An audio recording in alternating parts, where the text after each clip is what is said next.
Kenapa tidur itu menjadi keramat? Ru'yal anbiya wahyun. Kalau tidak nabi, ru'yal mukmin itu juz'un min sittatin wa arba'ina juz'an minan nubuwah. Itu ada ulama nganalisis gini, kenapa tidur itu objektif? Orang tuh kalau terjaga itu otaknya kan pakai versi Allah tuh diajari. Bayangkan jadi kiai besar terus semua orang hormat. Bayangkan kiai besar semua orang tunduk, istrinya banyak, taat semua, rukun semua kan ngayal-ngayal. Terus presiden semua, apa pokoknya ngayal-ngayal. Allah itu diatur kayak dunia miliknya. Surga juga diatur, dia masuk surga yang ini kayak tadi kata milik banyak. Tapi kalau orang tidur itu kan nol. Dia tidak punya ikhtiar sama sekali. Nah barokahnya tidak punya ikhtiar sama sekali ini, kalau Allah mau ngasih ilham atau busyra, itu orisinil.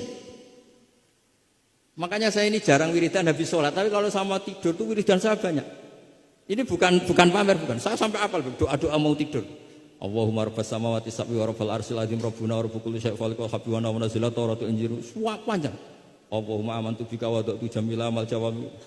Gara-gara baca ilmu tadi. Orang habis sholat wiridan, habis itu jalan-jalan. Ketemu orang cantik terus nyesel. Di rumah enggak kayak itu apa, pokoknya masih banyak masalah. Tapi kalau orang mau tidur, wah ini kalau keterusan bangun-bangun ketemu mungkar nakir. Kalau takut mati, tahu-tahu dibaca orang, kita tidak bisa ikhtiar. Apapun itu riskannya Masya Allah namanya tidur.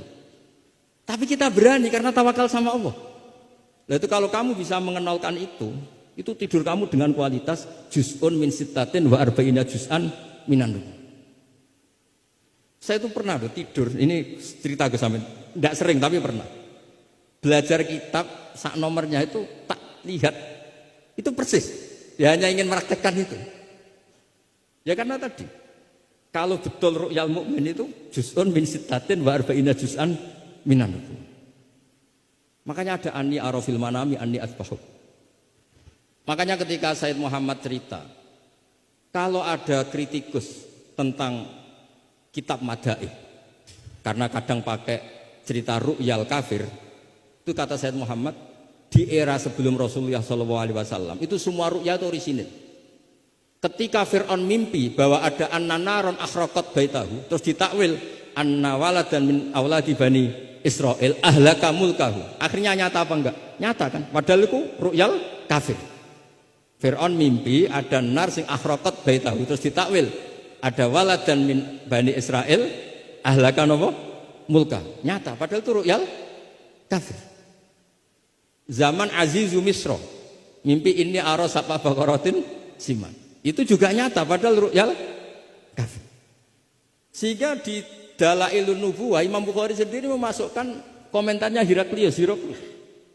Di kitab-kitab Madaih juga memasukkan komentarnya Nasturo, Bukhairo memasukkan. Nah, lagi-lagi ini pentingnya ngaji. Tapi kalau Anda tidak ngaji, wah ini omongannya orang kafir, Mas layu tamatu qaulu gini-gini. Lagi-lagi ini barokahnya ngaji. Jadi barokahnya ngaji kita tahu mana duduk perkaranya, mana yang harus musaddaq, mana yang harus mukadzab. Jika kita ngaji disebut al-jarh wa ta'dil. Nah, saya mohon semohon-mohonnya lah bahwa Quran ini kita bawa dengan semua perangkat ilmu. Terakhir saya cerita ilmu balaghah. Ilmu balaghah juga penting. Misalnya secara lahir orang kafir itu misalnya tidak sumun, tidak bukmun. Tapi barokahnya la yasmaul haqqa disebut bukmun misalnya. La yatakallamu bil haqq, la yasma'u. Akan itu kan ada sumum, bukmun, umyun. Sumun berarti apa? La yasmaul haqq. Bukmun la yatakallamu bil haqq. Umyun berarti la yubsirul.